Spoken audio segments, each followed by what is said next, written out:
we have decided to inflict her with only one sentence, that is sentence of death. বাংলাদেশের আন্তর্জাতিক অপরাধ tribunal গতকাল 17 November সাবেক প্রধানমন্ত্রী শেখ হাসিনা ও সাবেক স্বরাষ্ট্রমন্ত্রী আসাদুজ্জামান খান কামালকে জুলাই আন্দোলনে মানবতা বিরোধী অপরাধের দায়ে দোষী সাব্যস্ত করেছে। মাননীয় ট্রাইব্যুনাল যে রায় দিয়েছে সে রায়টাকে মেনে নিয়ে আমার বক্তব্য হলো এই যে এই রায়টা ভিন্নভাবে হইলেও হইতে পারত।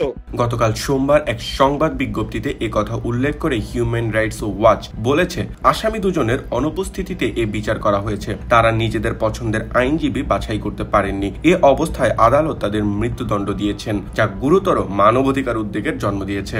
যুক্তরাষ্ট্রের নিউ ইয়র্ক ভিত্তিক আন্তর্জাতিক মানবাধিকার সংগঠনটির ওয়েবসাইটে প্রকাশিত সংবাদ বিজ্ঞপ্তিতে বলা হয়, এ মামলার তৃতীয় আসামি সাবেক পুলিশ প্রধান চৌধুরী আব্দুল্লাহ আল মামুন। তিনি বর্তমানে কারাগারে আছেন। তিনি প্রসিকিউশনের সাক্ষী হিসেবে জবানবন্দি দিয়েছেন। তাকে সাজা কমিয়ে 5 বছরের কারাদণ্ড দেওয়া হয়েছে। হিউম্যান রাইটস ওয়াচের এশিয়া বিভাগের উপপরিচালক মীনাক্ষী গাঙ্গুলি বলেন, হাসিনার দমনমূলক শাসন নিয়ে বাংলাদেশে এখনো ক্ষোভ ও বেদনা বিদ্যমান। তবে সব ফৌজদারি বিচার প্রক্রিয়ায় আন্তর্জাতিক মানের ন্যায় বিচারের মানদণ্ড মেনে চলা আবশ্যক। গাঙ্গুলি আরো বলেন, হাসিনা সরকারের সময় সংঘটিত ভয়ঙ্কর নির্যাতন নিপীড়নের জন্য দায়ীদের অবশ্যই জবাবদিহিতার আওতায় আনা উচিত, আর তা হতে হবে নিরপেক্ষ তদন্ত ও গ্রহণযোগ্য বিচারের মাধ্যমে। হিউম্যান রাইটস ওয়াচের সংবাদ বিজ্ঞপ্তিতে বলা হয়, 2024 সালের জুলাই আগস্টের 3 সপ্তাহ ধরে চলা বিক্ষোভকালে বাংলাদেশি কর্তৃপক্ষ গুরুতর মানবাধিকার লঙ্ঘন করেছে। এই বিক্ষোভে হাসিনা সরকারের পতন ঘটে। জাতিসংঘের এক প্রতিবেদনে বলা হয়েছে, বিক্ষোভ ও দমন পীড়নে প্রায় 1400 মানুষ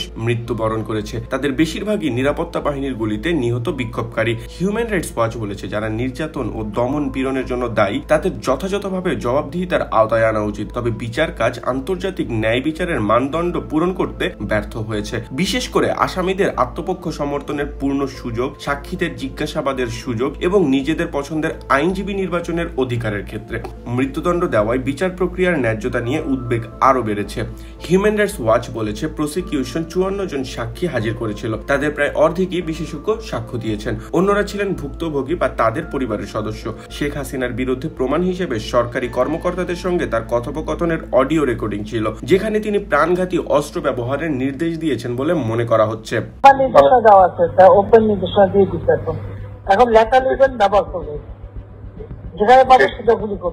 হিউম্যান রাইটস ওয়াচ বলেছে, শেখ হাসিনা ও আসাদুজ্জামানের জন্য রাষ্ট্র নিযুক্ত আইনজীবী আসামিদের কাছ থেকে কোনো নির্দেশনা পাননি। তিনি সাক্ষীদের জিজ্ঞাসাবাদ করতে পারলেও অভিযোগের বিরুদ্ধে কোনো সাক্ষী উপস্থাপন করতে পারেননি। হিউম্যান রাইটস ওয়াচের মীনাক্ষী গাঙ্গুলি বলেছেন, শেখ হাসিনা সরকারের সময় সংগঠিত গুরুতর অধিকার লঙ্ঘনের শিকার ব্যক্তিরা ন্যায় বিচার ও ক্ষতিপূরণ পাওয়ার অধিকার রাখেন, যা অবশ্যই প্রকৃত স্বাধীন ও ন্যায়সঙ্গত বিচার প্রক্রিয়ার মাধ্যমে নিশ্চিত করতে হবে। ন্যায় বিচার নিশ্চিত করা মানে আসামিদের অধিকার রক্ষা করাও। এর মধ্যে রয়েছে মৃত্যুদণ্ড বিলোপ করা, যা স্বভাবগতভাবে নির্মম ও অপরিবর্তনীয়।